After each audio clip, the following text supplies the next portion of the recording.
Hi అండి, అందరికీ నమస్తే. Welcome to my channel F3. చూసారా మునక్కాయ చెట్టు?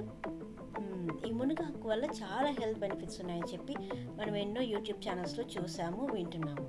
అయితే నేను ఫస్ట్ టైం ట్రై చేస్తున్నానండి మునగాకుతోటి ఏదైనా రైస్ రెసిపీ ట్రై చేద్దామని చెప్పి. సో శుభ్రంగా నేను కడుక్కొని పెట్టుకున్న మునగాకుని తీసుకొని తాలింపు పెట్టేసుకుంటున్నాను అనమాట.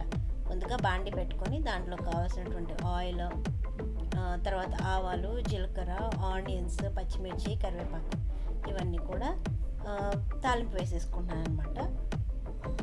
మునగాకు వల్ల మన ఇంటర్నల్ బాడీ చాలా బాగా రిపేర్ అవుతుందని చెప్పి నేను విన్నానండి.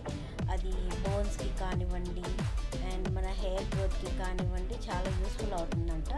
బట్ ఎనీవే, ఏదో ఒకరోజు తినడం వల్ల అయితే ఏదో పెద్దగా మార్పు జరుగుతుందని నేను అనుకోను. కన్సిస్టెన్సీ అంటే ఎక్కువగా తినడం వల్ల ఆ రిజల్ట్స్ వచ్చేంత వరకు కనుక మనం తింటూ ఉంటే అప్పుడు మనకి రిజల్ట్స్ వస్తాయని నేను అనుకుంటాను. నేనేదో ఫస్ట్ టైం ట్రై చేస్తున్నానండి మునగాకుతోటి. బట్ ఆ స్మెల్ అయితే నాకు అంతగా తినేంతగా నచ్చలేదు మునగాకు. బట్ ఓకే, హెల్త్ విషయంగా చూసుకుంటే ఇక ఎలా ఉన్నా మరి తినాల్సిందే, తప్పదు. అది విషయంలో మాత్రం అది తప్పితే నాకు పెద్దగా ఇదేం తినాలనిపించలేదు. సరే, ట్రై చేస్తుంది కదా, ఫస్ట్ టైం ఎలాగొస్తుందో చూద్దామని చెప్పి కాస్త రోస్ట్ చేసుకున్న తర్వాత కూడా ఆ స్మెల్ పోలేదు, అలాగే వస్తుంది. కాబట్టి నేను ఏం చేశానంటే కొద్దిగా కొబ్బరి పొడి యాడ్ చేసుకున్నాను. కొంచెం తినేటట్టుగా ఉంటుంది, కాస్త బాగుంటుంది అని చెప్పేసి. ఇదంతా బాగా ఫ్రై అయిన తర్వాత రైస్ వేసుకున్నాను. అండ్ లాస్ట్లో కొంచెం టేస్ట్ కోసం నిమ్మకాయ కూడా యాడ్ చేసుకున్నాను అనమాట. మీకు ఎలా నచ్చితే అలా చేసుకోండి, మీరు కూడా ఇలాగే చేయాలని ఏం లేదు.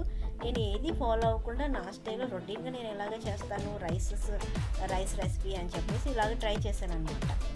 ఓకే, అంత బాగుంది అని చెప్పలేను, అలాగని చెప్పి ఏమీ బాగోలేదని కూడా చెప్పలేదు. ఓకే, తినగలిగేలా ఉంది అని చెప్పి కొద్దిగా ట్రై చేశాను, బాగానే ఉంది. మీరు కూడా కావాలంటే ట్రై చేయొచ్చు. ఇంకొక విషయం, హెల్త్ బెనిఫిట్స్ విషయం కనుక చూసుకున్నట్లయితే అది బాగున్నా బాగలేకపోయినా ఎలాగైనా తినాల్సిందే. నేనైతే అలాగే తిన్నాను, పర్లేదు, ఓకే అనిపించింది. ఇంకా మీకు ఏమన్నా కావాలి అని అంటే కమెంట్ చేసి చెప్పండి. సబ్స్క్రైబ్ చేసుకోకపోతే తప్పకుండా సబ్స్క్రైబ్ చేసుకోండి. స్టార్ట్ చేశాను కదా, ఎంకరేజ్ చేయండి.